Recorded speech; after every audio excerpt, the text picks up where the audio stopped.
Letter 20. My dear Wormwood, I note with great displeasure that the enemy has, for the time being, put a forcible end to your direct attacks on the patient's chastity.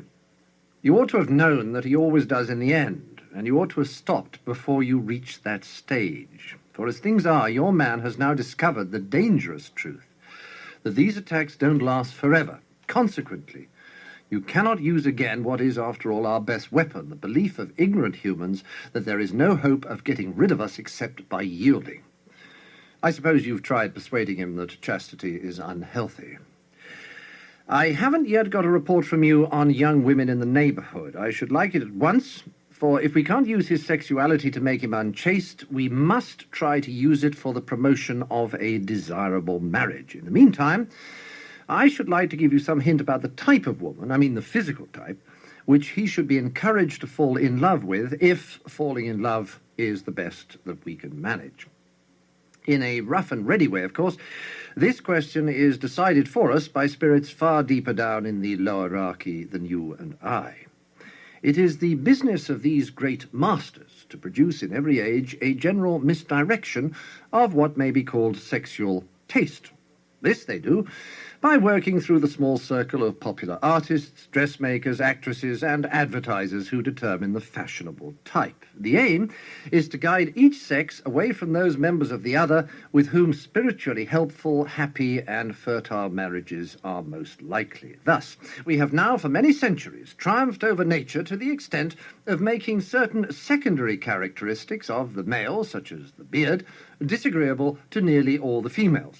And there is more in that than you might suppose. As regards the male taste, we have varied a good deal. At one time we have directed it to the statuesque and aristocratic type of beauty, mixing men's vanity with their desires and encouraging the race to breed chiefly from the most arrogant and prodigal women. At another, we have selected an exaggeratedly feminine type, faint and languishing, so that the folly and cowardice, and all the general falseness and littleness of mind which go with them, shall be at a premium.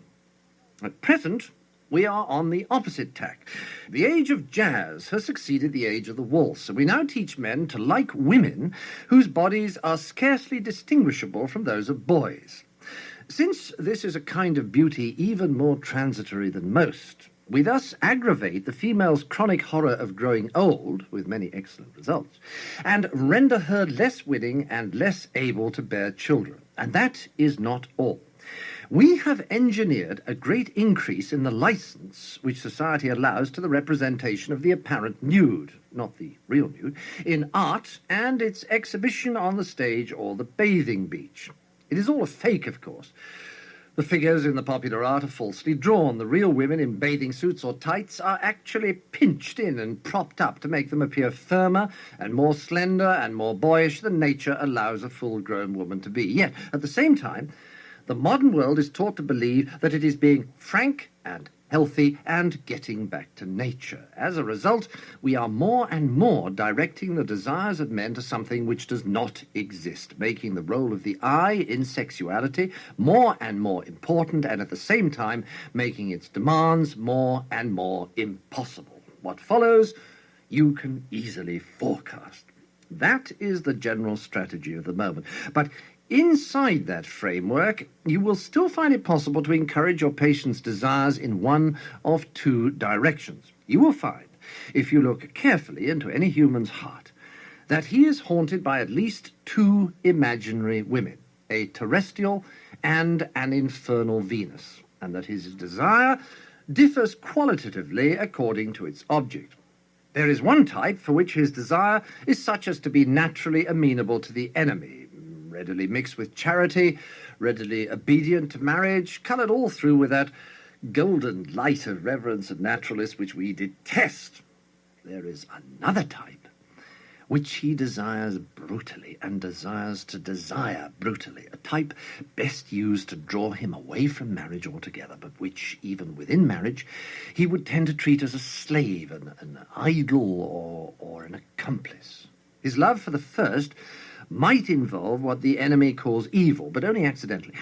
The man would wish that she was not someone else's wife and be sorry he could not love her lawfully. But in the second type, The felt evil is what he wants. It is that tang in the flavour which he is after. In the face, it is the visible animality, or sulkiness, or craft, or cruelty, which he likes. And in the body, something quite different from what he ordinarily calls beauty, something he may even, in a sane hour, describe as ugliness, but which, by our art, can be made to play on the raw nerve of his private obsession. The real use of the infernal Venus is, no doubt, as prostitute or mistress, but if your man is a Christian, and if he has been well trained in nonsense about irresistible and all-excusing love, he can often be induced to marry her, and that is very well worth bringing about. You will have failed as regards fornication and solitary vice, but there are other and more indirect methods of using a man's sexuality to his undoing. And, by the way, they are not only efficient but delightful. The unhappiness produced is of a very lasting and exquisite kind. Your affectionate uncle, Screwtape. Letter 21. My dear Wormwood, yes, a period of sexual temptation is an excellent time for working in a subordinate attack on the patient's peevishness. It may even be the main attack as long as he thinks it is the subordinate one. But here, as in everything else, the way must be prepared for your moral assault by darkening his intellect. Men are not angered by mere misfortune, but by misfortune conceived as injury. And the sense of injury depends on the feeling that a legitimate claim has been denied.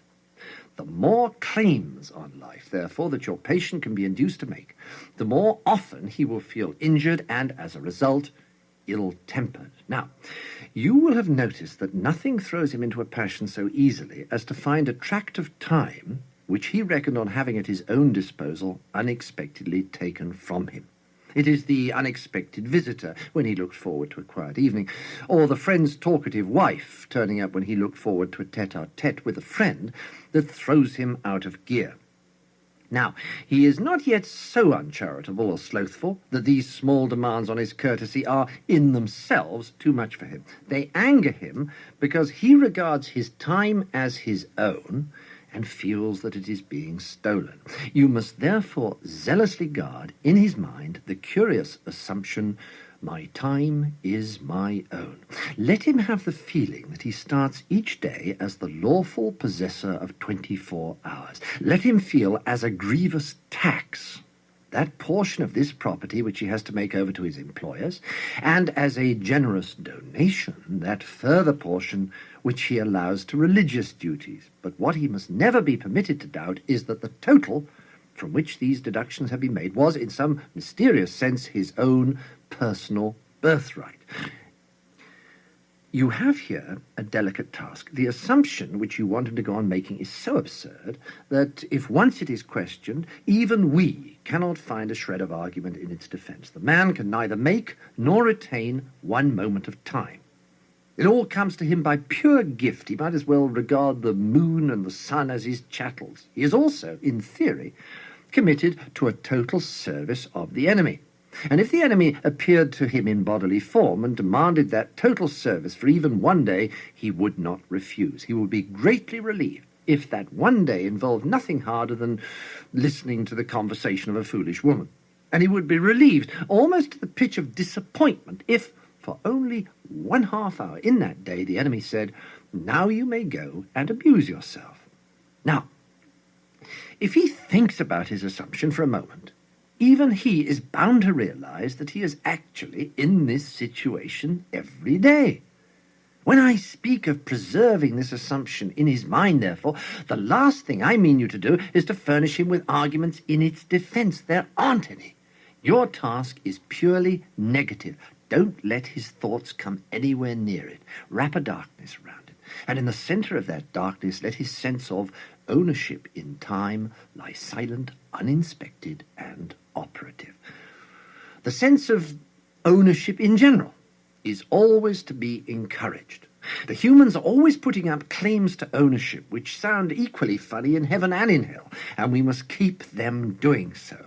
Much of the modern resistance to chastity comes from men's belief that they own their bodies, those vast and perilous estates pulsing with the energy that made the world, in which they find themselves without their consent and from which they are ejected at the pleasure of another. It is as if a royal child, whom his father has placed for love's sake in titular command of some great province under the real rule of wise counsellors, should come to fancy he really owns the cities, the forests, and the court in the same way as he owns the bricks on the nursery floor. We produce this sense of ownership not only by pride but by confusion. We teach them not to notice the different senses of the possessive pronoun, the finely graded differences that run from my boots through my dog, my servant, my wife, my father, my master, and my country to my God. They can be taught to reduce all these senses to that of my boots, the my of ownership, even in the nursery. A child can be taught to mean by my teddy bear, not the old imagined recipient of affection to whom it stands in a special relation, for that is what the enemy will teach them to mean if we're not careful, but the bear I can pull to pieces if I like. And at the other end of the scale, we have taught men to say my God in a sense not really very different from my boots, meaning the God on whom I have a claim for my distinguished services and whom I exploit from the pulpit. And all the time, the joke is that the word mine, in its fully possessive sense, cannot be uttered by a human being about anything. In the long run, either our father or the enemy will say mine of everything that exists, and especially of each man. They will find out in the end, never fear, to whom their time, their souls, and their bodies really belong. Certainly not to them, whatever happens. At present, the enemy says mine of everything on the pedantic, legalistic ground that he made it. Our Father hopes in the end to say mine of all things on the more realistic and dynamic ground of conquest. Your affectionate uncle, Screwtape. Letter 22. My dear Wormwood, so your man is in love, and in the worst kind he could possibly have fallen into, and with a girl who does not even appear in the report you sent me. You may be interested to learn that the little misunderstanding with the secret police, which you tried to raise about some unguarded expressions in one of my letters, has been tided over. If you were reckoning on that to secure my good offices, you will find yourself mistaken. You shall pay for that, as well as for your other blunders. Meanwhile, I enclose a little booklet just issued on the new House of Correction for Incompetent Tempters. It is profusely illustrated, and you will not find a dull page in it. I have looked up this girl's dossier and am horrified at what I find. Not only a Christian, but such a Christian, a vile, sneaking, simpering, demure, monosyllabic, mouse-like, watery, insignificant, virginal bread and butter miss, the little brute. She makes me vomit. She stinks and scolds through the very pages of the dossier. It drives me mad the way the world has worsened. We'd have had her in the arena in the old days. That's what her sort is made for. Not that she'd do much good there, either. A two-faced little cheat. I know the sort who looks as if she'd faint at the sight of blood and then dies with a smile. A cheat every way. Looks as if butter would melt in her mouth and yet has a satirical wit. The sort of creature who'd find me funny. Filthy, insipid little prude, and yet ready to fall into this booby's arms like any other breeding animal. Why doesn't the enemy blast her for it if he's so moonstruck by virginity instead of looking on there, grinning?